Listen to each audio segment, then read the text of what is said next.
because many believed that Jesus was their Messiah, the one who was supposed to be their next king. They could not help but rejoice. This joy, however, did not last long, for Jesus ended up being betrayed by one of his own disciples, named Judas Iscariot. Judas went to some of the religious leaders by night.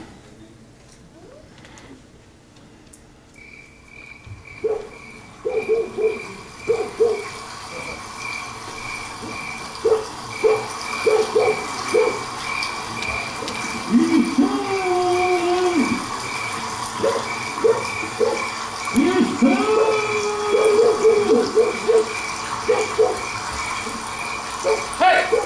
Who are you? What do you want?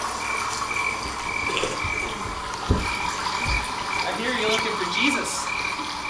I'm one of his disciples.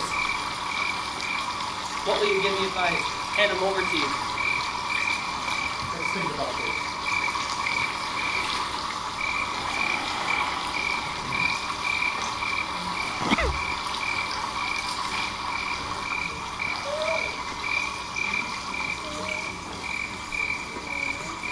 We will give you 30 pieces of silver if you deliver us into our hands.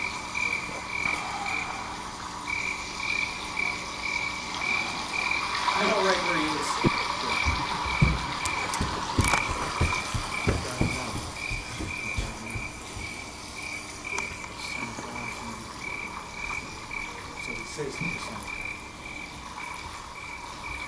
Jesus was betrayed for what would have amounted to about $19. Soon afterwards, the disciples were sitting at a table eating what we call the Last Supper. And without their knowing it, it would be their Last Supper. That night, while around the table, Jesus suddenly announced to them that one of them would betray him to his death. You can imagine the fear as well as shock that must have went through Judas Iscariot's heart to find out that the Lord knew all about his plans. The other apostles, of course, were stunned, wondering who among them would do such a thing. They did not have a clue as to which one might do this. So one by one, they began to say, "Surely not I, Lord." They even began to discuss among themselves who it might possibly be. Then one of the disciples asked, "Lord, who is it?"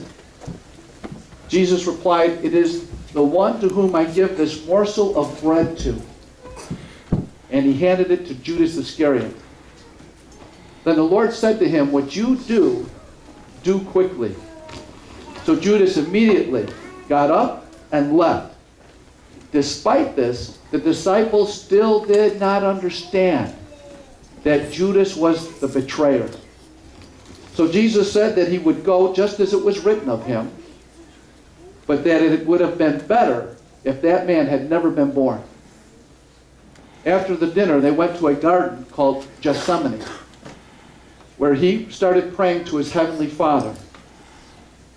And it was there that Judas Iscariot showed up with Roman soldiers and officers and Pharisees and arrested him. Late that night, the Jewish leaders held an illegal court hearing in which they unfairly condemned Jesus Christ to death.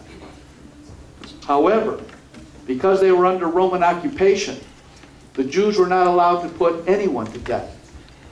Only the Romans could do that.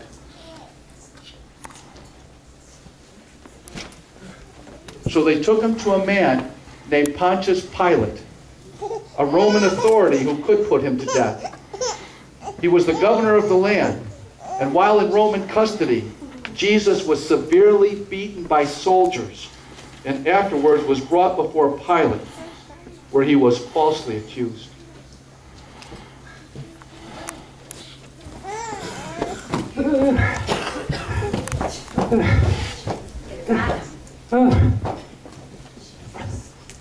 They got him. Look at him. Look at him. Jews.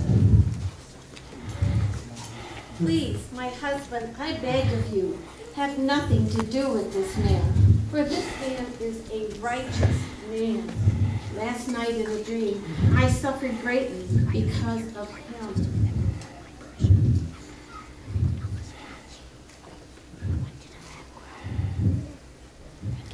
So tell me, are you the king of the Jews?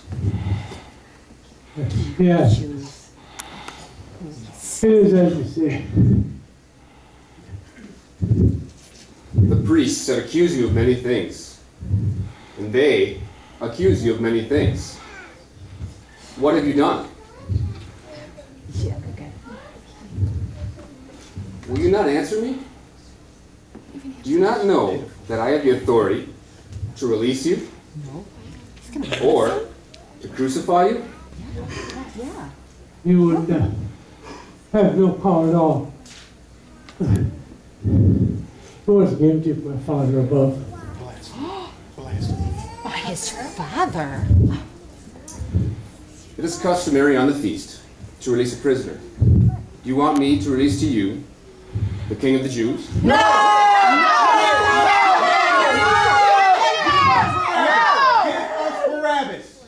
What shall I do then with the one you call the king of the Jews?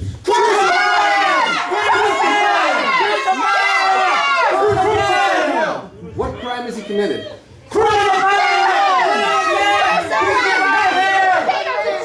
Guards, bring me Barabbas.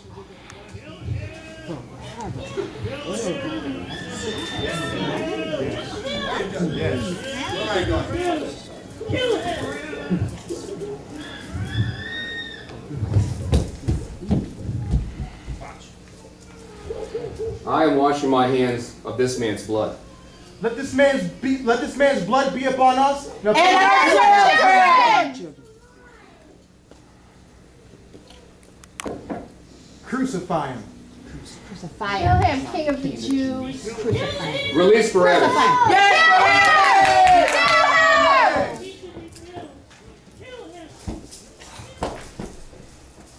I'm free. I'm free. I'm free.